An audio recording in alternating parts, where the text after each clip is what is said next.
लग्न झालेल्या मुलीनं तर खूप चाणाक्ष असायला हवं.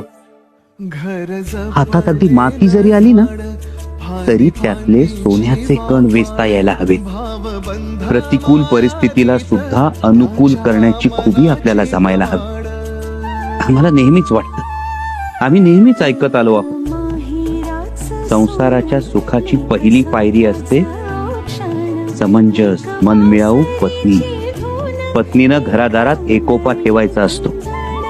पत्नीनं पतीची बुद्धीनं तेजानं आरोग्यानं साथ द्यायला हवी. आयुष्याच्या प्रत्येक लढाईत पतीच्या खांद्याला खांदा लावून उभं राहायला हवं. तो खरा संसार.